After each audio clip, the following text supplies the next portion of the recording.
जैसे अयोध्या आज सुंदरतम नगरी बन गई है, हमारा प्रयागराज सचमुच तीर्थों का राजा बन करके चमकता हुआ दिखाई दे रहा, देदीप्यमान सूर्य की रूप में पूरी दुनिया को दिखाई दे रहा है।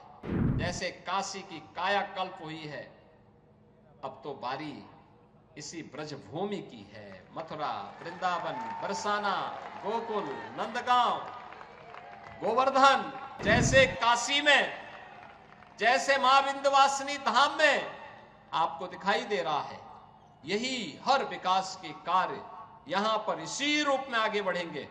अब तो दिल्ली में भी राम भक्तों की सरकार आ गई है आदरणीय प्रधानमंत्री जी के नेतृत्व में।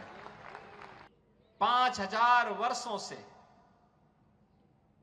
भारत की सनातन संस्कृति को एक नई ऊर्जा के साथ ओतप्रोत करने वाली हमारी ये ब्रजभूमि, जिसके रज रज में, जिसके कण कण में श्री राधा और श्री कृष्ण के दर्शन, हमारे कृष्ण कन्हैया के दर्शन पूरा देशवासी, हर सनातन धर्मावलंबी करता है, उससे अभिभूत होता है। लोक मंगल की कामना के साथ कुछ कार्यक्रमों को आगे बढ़ा पाता है। और मेरा सौभाग्य है कि मुझे बार बार इस धरा पर आने का, नमन करने का अवसर प्राप्त होता रहता है। आज लड्डूमार होली है और कल विश्व प्रसिद्ध लठमार होली भी यहां पर होनी है। बहनों और भाइयों, कितना अद्भुत है हमारा सनातन धर्म। महाशिवरात्रि में लाखों लोग काशी में आए थे। 13 जनवरी से 26 फरवरी के बीच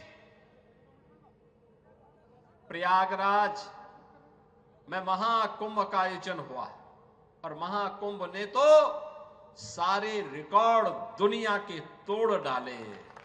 सनातन धर्म की एकता का ऐसा अद्भुत, अविस्मरणीय, अकल्पनीय समागम दुनिया ने देखा है। जो जितना सनातन धर्म के खिलाफ बोलता था, जितनी अफवाह फैलाता था, जितना तर्कहीन तथ्यों को प्रस्तुत करता था, उतनी ही बड़ी पैमाने पर सनातन धर्मावलंबियों ने कहा कि तुम्हारे तर्कों का हमारे लिए कोई महत्व नहीं है, हम तो जा रहे हैं अपने महाकुंभ में मां गंगा और मां यमुना, मां सरस्वती की त्रिवेणी के संगम में महास्नान के माध्यम से इस आयोजन में भागीदार बनने। सनातन धर्म का ऐसा अद्भुत क्षण दुर्लभतम क्षणों में से एक बन गया है और इसकी सफलता के लिए मैं देश और दुनिया के सभी सनातन धर्मावलंबियों को, संस्थाओं को, पूज्य संतों को हृदय से मैं उनका अभिनंदन करता हूं, उनका आभार व्यक्त करता हूं। बहनों और भाइयों, यह उत्तर प्रदेश का सौभाग्य है कि भारत के 3 महत्वपूर्ण तीर्थ जो भारत की सनातन एकता के प्रतीक हैं, देवादिदेव महादेव का पावन धाम काशी उत्तर प्रदेश में है। उत्तर से दक्षिण तक पूरे भारत को एकता के सूत्र में हजारों वर्ष पूर्व जोड़ने की आधार रखने वाले मर्यादा पुरुषोत्तम प्रभु श्री राम की पावन जन्मभूमि इसी उत्तर प्रदेश में अयोध्या धाम के रूप में है। और पूरब से पश्चिम तक पूरे भारत को एकता के सूत्र में जोड़ने वाले लीलाधारी हमारे कृष्ण कन्हैया की पावन जन्मभूमि भी उत्तर प्रदेश में है। उनकी जन्मभूमि भी है, उनकी लीला भूमि भी है। बहनों और भाइयों, आप देखें कितना अद्भुत संगम है। और ये हमारा सौभाग्य है कि प्रधानमंत्री मोदी जी के नेतृत्व में आदरणीय प्रधानमंत्री जी ने 2014 में आने के बाद विरासत और विकास की जिस नई परंपरा को भारतवासियों को प्रदान किया, जिसका परिणाम अब महाकुंभ कैसे भव्य आयोजन के रूप में हमें देखने को मिले। उस विरासत और विकास की अद्भुत छटा को हम लोगों ने महाकुंभ में भी देखा है, काशी में देखा है, अयोध्या में देखा है, विंध्यवासिनी धाम में देखा है, आज मुझे बरसाना में ब्रजभूमि में देखने को मिल रहा है।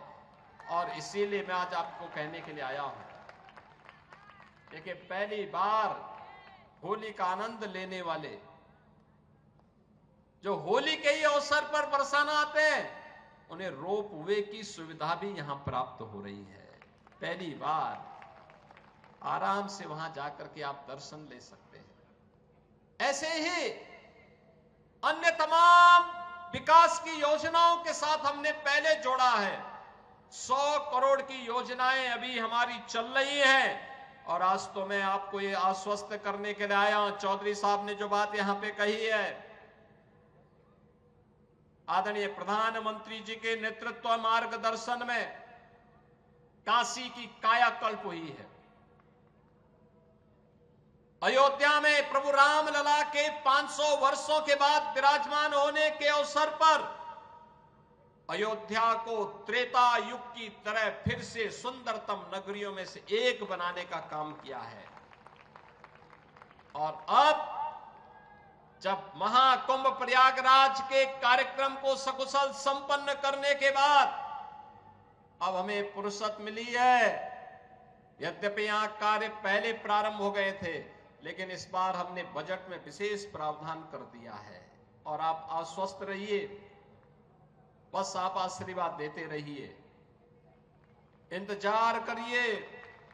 जैसे अयोध्या आज सुंदरतम नगरी बन गई है, हमारा प्रयागराज सचमुच तीर्थों का राजा बन करके चमकता हुआ दिखाई दे रहा, देदीप्यमान सूर्य की रूप में पूरी दुनिया को दिखाई दे रहा है। महाकुंभ की सफलता उसका एक उदाहरण है। जैसे काशी की कायाकल्प हुई है, अब तो बारी इसी ब्रजभूमि की है। मथुरा, वृंदावन, बरसाना, गोकुल, नंदगांव, गोवर्धन, बलदेव, ये सभी पे विकास के लिए पैसे की कोई सीमा नहीं। मैंने पहले भी कहा, विकास की इन योजनाओं को आगे बढ़ाने के लिए मैंने कहा, होली के अवसर पर राधा रानी के चरणों में इससे बड़ा निवेदन करने का अवसर दूसरा नहीं मिलने वाला है कि मैं होली के अवसर पर, क्योंकि इस समय उनका आशीर्वाद विशेष रूप से इस भूमि को प्राप्त होता है। और इसीलिए इस अवसर पर मैं उनकी चरणों में अपने सभी माननीय जनप्रतिनिधियों के साथ पूज्य संतों के सानिध्य में निवेदन कर लूं और इस बात के लिए आश्वस्त कर लूं कि उनकी कृपा बनी रहे। यहां का विकास होगा, पूरा विकास होगा। जैसे अयोध्या में, जैसे प्रयागराज में, जैसे काशी में, जैसे मां विंध्यवासिनी धाम में आपको दिखाई दे रहा है, यही हर विकास के कार्य यहां पर इसी रूप में आगे बढ़ेंगे। और अब तो जो हमारे पूज्य संतों की चिंता हुआ करती थी कि यमुना मैया के बारे में भी तो कुछ होना चाहिए। और बहनों और भाइयों, मैं आज आप सबसे कहने के लिए आया हूं, कि यमुना मैया, अब तो दिल्ली में भी राम भक्तों की सरकार आ गई है आदरणीय प्रधानमंत्री जी के नेतृत्व में। तो ये मान करके चलिए कि यमुना मैया भी अब मां गंगा की तर्ज पर अविरल और निर्मल होकर के फिर से 5000 वर्ष पुरानी स्मृतियों को, जब हमारे कृष्ण कन्हैया यमुना मैया की गोद में वहां पर अपने ग्वाल बालों के साथ जब वहां पर डुबकी लगाया करते थे, वह दृश्य फिर से हमें इस भूमि पर देखने को मिलेगा। और यह दिन बहुत दूर अब नहीं रहा। और इसीलिए आज के इस अवसर पर आप सबको मैं होली की अपनी मंगल में शुभकामनाएं देता हूं, बधाई देता हूं। वैसे भी यहां के तीर्थ के बारे में यह मान्यता है कि बरसाना तो साक्षात ब्रह्मा जी का प्रतीक है। नंदगांव भगवान शिव शंकर है और गोवर्धन साक्षात विष्णु है। इन तीनों का संगम हमारी ब्रज भूमि में है।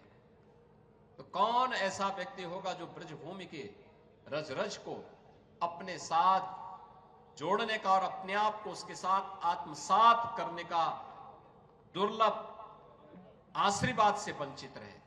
और हम लोग भी उस आशीर्वाद को लेने के लिए आज यहां पर आए हैं। आज के इस अवसर पर, आज जब पिछले कई दिनों से मैं सुन रहा था होली के आयोजनों के साथ अलग अलग जगहों पर अलग अलग कार्यक्रम चल रहे हैं, तो मैंने भी चौधरी साहब से कहा, यहां के माननीय जनप्रतिनिधियों से कहा, मैंने कहा मुझे भी चलना है, कोई तिथि बताइए। और मुझे प्रसन्नता है कि लड्डू मार होली के अवसर पर मुझे यहां पे दर्शन करने, आपके साथ संवाद करने, रंगोत्सव को आगे बढ़ाने के आयोजन के साथ जुड़ने का अवसर प्राप्त हुआ है। कल विश्व प्रसिद्ध लठमार होली है, कितना अद्भुत है। कोई बैर भाव नहीं, कोई किसी से शत्रुता नहीं। होली तो आपसी सद्भाव का त्योहार है, मेल भाव के साथ दूरियां को कम करने का त्योहार है, एकता के सूत्र में जोड़ने का जो संदेश महाकुंभ ने दिया है, होली उसकी पुष्टि करता है, उसको और मजबूती प्रदान करता है। खूब उत्साह के साथ, खूब उमंग के साथ सनातन परंपरा के सद्भाव को, सौहार्द को एक एक भारतीय तक पहुंचाने की आवश्यकता है। और आपको इस बात के लिए आश्वस्त करते हैं, बाकी तो चिंता ये डबल इंजन की सरकार करेगी, आपको चिंता करने की आवश्यकता नहीं। विकास के कार्यों की, अन्य कार्यों की, सुरक्षा है, विकास है, समृद्धि है, संस्कृति है, इन सब की चिंता सरकार करेगी। आप सब अपना आशीर्वाद बनाए रखिए। आप सबको होली की मंगलमय शुभकामनाएं। या होली का पर्व आपके जीवन में इसी प्रकार से आनंद और उत्साह का संचार करे। राधा रानी से, यमुना मैया से और मां के बिहारी जी से यही प्रार्थना करते हुए मैं आप सबके प्रति, पूरे प्रदेश वासियों के प्रति अपनी शुभकामनाएं देता हूं। धन्यवाद। जय हिंद। वृंदावन बिहारी लाल की, राधे रानी की, यमुना मैया की।